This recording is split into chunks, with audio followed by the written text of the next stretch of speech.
Hey, my lovely. Oh, how lovely it is to be back here once more on a sunny Saturday morning and speaking with you. And I have had a slow morning. We're a little bit late recording this, but hey, what's late? What's early when there's no fixed time anyway? And I wanted to talk about the power of going with the slow. Welcome to the Henny Flynn podcast, the space for deepening self-awareness with profound self-compassion. I'm Henny.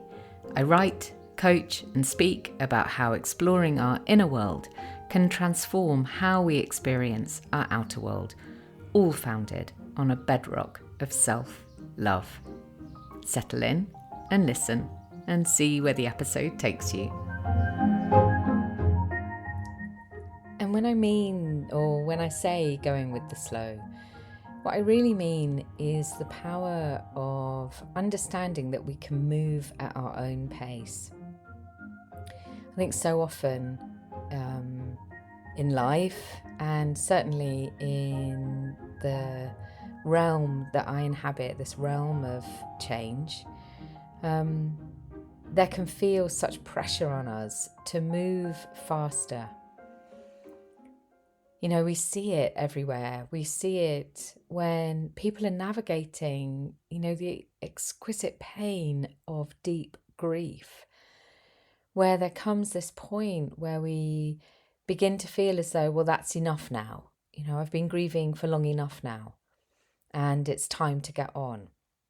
There can be this rush, this pressure on ourselves to be done with grieving, when in fact, every single part of us understands deeply that that is not how grief works. It doesn't have a time frame to it.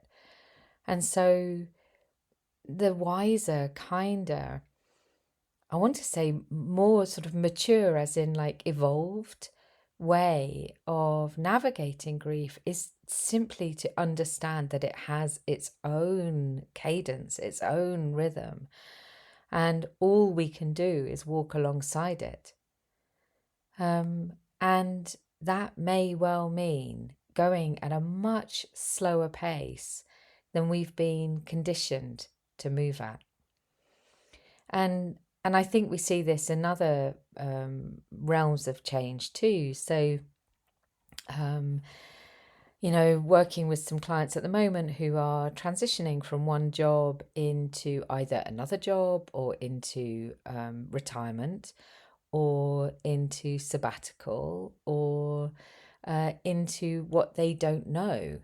So maybe it's another job, maybe it's a period of no work, maybe it's a period of work seeking. And so there's this whole multi-layered sort of experience that we can have when we're doing a transition like that. And sometimes that transition is something that we've asked for, and sometimes it's something that's been thrust upon us, like through redundancy, for example, or a business no longer being able to function in the economic climate. And so, that kind of change, that also is a form of grief. And some aspects of it happen very quickly. If it's a sudden choice that we felt like we've had to make, maybe because there's just been this amazing opportunity and we need to move toward it really quickly, or because something else has happened within our place of work that's meant that that change has happened, maybe outside of our own desire for what happens, but we've just had to accommodate that it's happening. In those times, even though the external mechanisms might be moving really fast, we also, it's important for us to understand that our internal mechanisms don't necessarily move at the same pace. And so allowing ourselves some spaciousness, a kind of bit of freedom actually is what comes up for me as I reflect on this. This kind of the freedom to move at our own pace in terms of how we accommodate the change that we're experiencing. On the outside, we're moving at the same speed as the events are unfolding.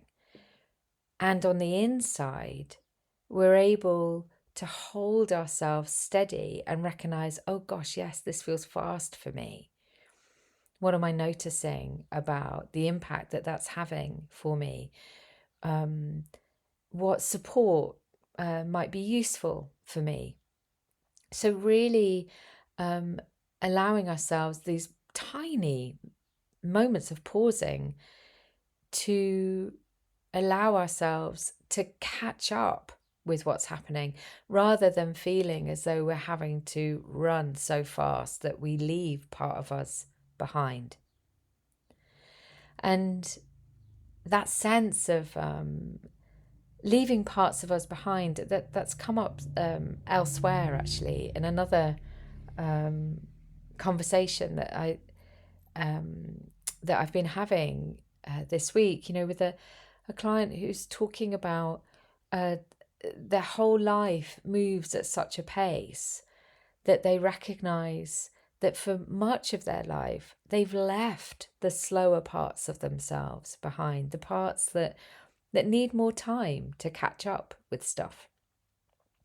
And so their particular sort of inner work that they're doing is understanding how to regroup, how to collect themselves. We use this phrase, don't we? I need to collect myself. So to collect themselves in order that their whole self can move forward at a steadier pace, a pace that feels truer for their whole system. And so this to me speaks of this power of going with the slow, moving at a gentler pace. And the other sort of thought that I have about this is how important it is that we take small steps. I've mentioned James Clear's book, Atomic Habits, on the podcast quite a few times because I think there's something, even if we just take one message from that book, and there are many that are very useful, but even if we just take one, then we can see the power of these tiny actions in fomenting big change. And, sometimes that tiny action might be, if we want to sort of change something about our fitness, then one tiny action might be to put our shoes on, to put our our running or our gym shoes on, and to go and to stand at the door. And for a few days, maybe we just do that, and then maybe we build on that, and we step out of the door, and then maybe we build on that, and we go for a very short walk, and then we return. And then maybe we build on that and we walk for a minute and we run for a minute, and then we walk for a minute and we run for a minute, and we do that and then we return. So this idea of how we can very slowly stack the changes that we're making. It's often called habit stacking, but we can also change stack. And so for, if we want to implement a very practical change in our life, that can be a really powerful thing to do. And when we're doing the deeper work, those subtle, small shifts can be so incredibly powerful, because we're often so hardwired to want to get from A to B in the fastest possible route that we forget that actually there may be a whole alphabet between A and B that we're bypassing, that might actually get us there in a much healthier, wiser, kinder way. And this sort of really speaks to the work around beautiful disruption, which is one of the 5 sort of main chapters in my book, The Heart of Change. And in the Immerse year-long course that I'm running at the moment, we are about to step into that period of study that are looking at beautiful disruption. And I was really mindful about it when reflecting on the work that's going to be coming up. I don't know if you can hear Ronnie outside barking at nothing. And there's something about the power of beautiful disruption, or the returning of the power to ourselves when we consider what beautiful disruption we can affect in our lives in order to support ourselves with effecting the bigger changes. And they can often look like things that are extremely subtle. So, really being mindful of the language that we use toward ourselves or in the way that we think about others can have an incredibly significant impact, because the words that we use, they are imprinted.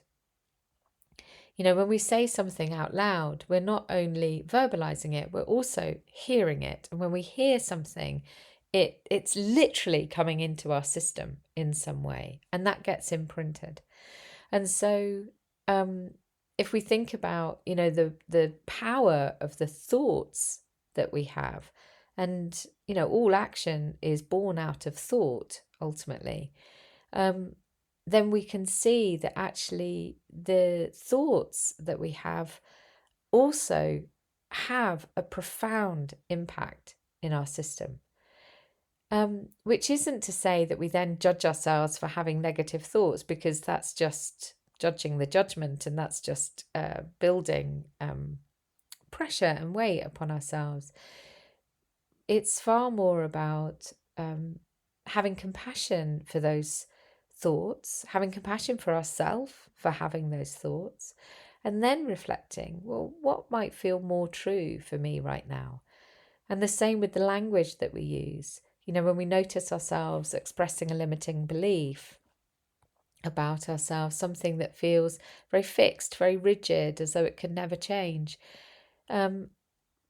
adding the word "sometimes I feel," or "I haven't worked that out yet," adding these little subtle, tiny changes into the way that we're speaking can have such a significant impact on the meaning. So I think I've shared before that one of my limiting beliefs is I am annoying. And, I've done a lot of work around this. I can hold that very lightly. It's absolutely okay for me to recognize that story is there. It comes from childhood. It comes from being the youngest in a very big family, lots and lots of reasons why it's there. And also I have done the work to be able to hold it, not to get rid of it, because it's a part of me, but to be able to hold it much more lightly, and the recognition that actually, rather than saying I am annoying, to say sometimes I feel I'm a bit annoying feels much more true. And that does feel true. Sometimes I do think I'm a bit annoying. And that's okay. And also sort of things like, I don't know how to do that, whatever that might be. To say I don't know how to do that yet is incredibly empowering, because it implies that there is this potential in the future where we do know how to do it, where we have learned how to do it. So these are very subtle, very small changes that can have a long tail effect on how we ultimately, reform these neural pathways in our brain. It's neuroplasticity in our brain, and begin to change the way that we think and speak about ourselves. And for me, these kinds of subtle shifts are all part of this sense of going with the slow, and also not setting really heavy, weighty, fixed goals on ourselves that demand that we move at a certain pace, that demand that we become something else, because I don't believe that that is what change is about. I believe change is about revealing who we actually are. And we want to do that softly and gently because when we strip away the butterfly's chrysalis too quickly, the butterfly can't survive. We have to allow the butterfly to move through its process and emerge at its own pace. And it might not be at the pace that we have this story in our head of, what society says, or the voice of an old caregiver, or a family member telling us like that we need to move quicker. For our own particular butterfly, it needs to move at the pace that it moves at. And really what we're trying to do here, all the way through this work, is bring our conscious awareness to what we are noticing is happening. And that, for me, is the really, really vital crux of all of this sense of going with the slow. So it's not a passive sort of, a kind of sense of like giving upness. It's a very attentive, very mindful way of recognizing, this is what is changing for me now. These are the subtle shifts that I am putting into place. Oh, and look at the change that happened because of those subtle shifts that I began implementing, way back when. So I think that's really what I'd love to, that's the kind of focus, I suppose, for today's episode, is that going with the slow actually leads to these much deeper and more impactful and longer lasting changes than some of the kind of quick fixes that we might be drawn to take. And I just wanted to sort of share that, this is mirrored in modern trauma work as well. So there's a term, titration, which actually comes from chemistry. And the idea of titration is where a solution is slowly added, drop by drop, to another solution until a reaction reaches completion. So it's this very slow, measured approach to creating a significant change. And in trauma work, titration is the practice of breaking down overwhelming memories, emotions, or our somatic sensations, our bodily responses to things, into small, manageable pieces, which are processed very gradually over time. And so we work very, very gently, very, very slowly. And we can step in, we can step out. We're not seeking in any way to reach an answer or a solution or a fixed response or a sort of significant change, in a quick way at all. We're seeking to do it in such a way that the whole system is able to manage that process much more effectively, and then come to a much more longer lasting, much healthier outcome. And there's something about so in the sort of trauma informed somatic work that I use, this approach, this very gentle approach, and for me it often means sort of coming at things from multiple directions very softly. So it's almost like there's this kind of like the heart of the matter. I'm holding my hand out in a sort of cupped hand shape, like I'm holding the heart of the matter. And, we recognize it's there. We might not know what it is. It might be sort of sitting in the grey, but we sense it's there. And so we do this work, coming at it from multiple directions, moving very, very gently, in order to be able to softly, softly, softly reach a place where it feels safe enough to be able to step closer and closer and closer.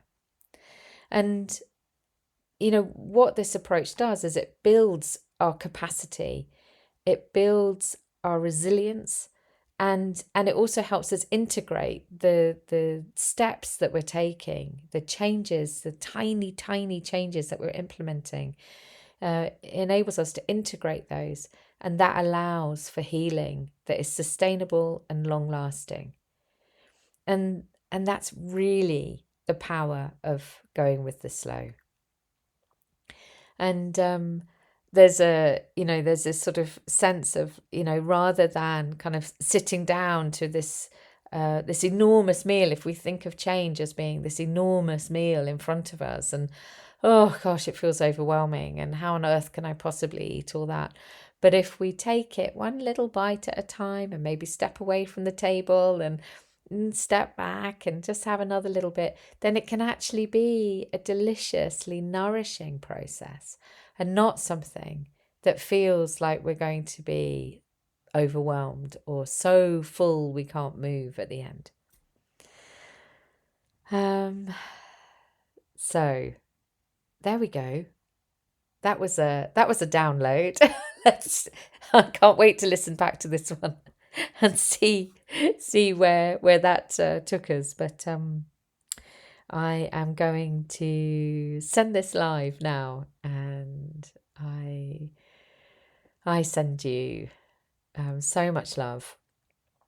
And actually, just before I go, to say that if you've been thinking about stepping closer to doing some work with me, there is the Awaken Your Hopes and Dreams small group course, which is beginning on the 26th of March, so less than 10 days from now. There are a handful of spaces remaining, so there's room for you if you'd like to come. It's a really beautiful 5-week program doing exactly what I've just said, where we recognize that there are these hopes and dreams that each of us hold. And this work is about looking at these, looking at how we can awaken, how we can connect with our hopes and dreams in a way that feels really alive to us, so that we are able to implement whatever the next steps are to be able to access them even more in our life. And, from past, participants in the course, in the program, I know like so many things have shifted for people. And I also know that leading this course makes things shift for me. So that's my litmus test back to chemistry. When I sense stuff changing for me, then I know that the work is working in some way. So I really hope that if that calls to you, then you'd love to come and join us. I would love to welcome you there. And I will put a link into the show notes so you can find out more, or you can always message me. And if you want to hear more about the kinds of offerings that are coming up this year, then do join the mailing list. And I'll put a link to that in the show notes as well. And it'll be gorgeous to see you wherever I see you. And I look forward to being with you next week. And I send you love and a hug and a wave.